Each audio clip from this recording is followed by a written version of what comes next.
श्री सीतानाथ समारंभां श्रीरामानन्दार्य मध्यमाम् अस्मदाचार्यपर्यन्तां वन्दे श्रीगुरुपरम्परां। सर्वप्रथम आप सभी लोगों को जय श्री राधे। कई लोगों का प्रश्न रहता है, कई लोग बार बार यह विषय में चर्चा करना चाहते हैं कि हमें यज्ञ क्यों करना चाहिए। यहाँ तक कि भगवान भी कई प्रकार के यज्ञों का वर्णन गीता में करते हैं। भगवान कहते हैं स्वाध्याय भी एक यज्ञ है, स्वाध्याय यज्ञ, ज्ञान यज्ञ, कर्म यज्ञ, अनेक प्रकार के यज्ञों का भगवान वर्णन करते हैं। देखिए, यज्ञ का साधारण अर्थ अगर आप देखें तो यज्ञ का अर्थ है विष्णु। यज्ञो वै विष्णु, ऐसा हमारा वेद वाक्य है। वेद में भी कहा गया है कि यज्ञो वै विष्णु, यज्ञ ही विष्णु है। और यज्ञ क्यों करना चाहिए? तो यज्ञ करने का एक ही कारण है, वह है भगवान विष्णु की प्रसन्नता। जिस कर्म के द्वारा भगवान विष्णु प्रसन्न होते हो, संतुष्ट होते हो, वह क्रिया, वह प्रक्रिया ही यज्ञ है। अगर आप किसी भूखे व्यक्ति को भोजन कराते हैं और अन्न के द्वारा उसकी क्षुधा को शांत करते हैं, तो उसके पेट में जलने वाली जठराग्नि में वह जो अन्न जाकर भस्म होता है, तो वह भी एक यज्ञ है। उसके आत्मा से जब तुष्ट हो जाए, आनंदित हो जाए, उसकी प्रसन्नता भी एक यज्ञ है, क्योंकि जीव ही शिव है। मानव की प्रसन्नता में भगवान की प्रसन्नता है। हमारे सनातन संस्कृति ने यज्ञ को श्रेष्ठ बताया है और हर वर्ण के व्यक्ति को कहा है।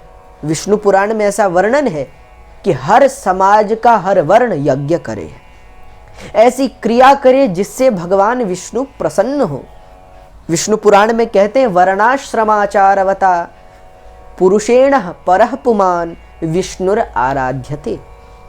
हर वर्ण का यही श्रेष्ठ धर्म है कि उसके धर्म के द्वारा भगवान विष्णु संतुष्ट हो जाए। और हमारे शास्त्रों में तो वेदों में ऐसा वाक्य है कि ब्राह्मणोस्य मुखमासीत् बाहुराजन्यः कृतः। ब्राह्मण भगवान का मुख है, वैसे ही अग्नि भी भगवान का मुख कही गई। श्रीमद् भागवत के चतुर्थ स्कंद में तो ऐसा वर्णन मिलता है कि ब्राह्मण भगवान की स्तुति करते हुए कहते हैं कि त्वं क्रतुस्त्वं हविस्त्वं होतासः स्वयं त्वं हि मंत्रः समिद्दर्भपात्राणि च त्वं सदस्य ऋतुजो दंपति देवता अग्निहोत्रः स्वधा सोम आज्यः पशु। ब्राह्मण स्तुति करते हुए कहते हैं गोविंद, हे प्रभु, आप ही यज्ञ हैं, आप ही यज्ञ पात्र हैं, आप ही ऋत्विज हैं, आप ही यजमान हैं, आप ही यजमान की धर्म पत्नी हैं। यज्ञ में उपस्थित अग्नि भी आप हैं। यज्ञ में हर वस्तु आपका स्वरूप है। संपूर्ण यज्ञ को भगवान विष्णु का स्वरूप बताया गया है।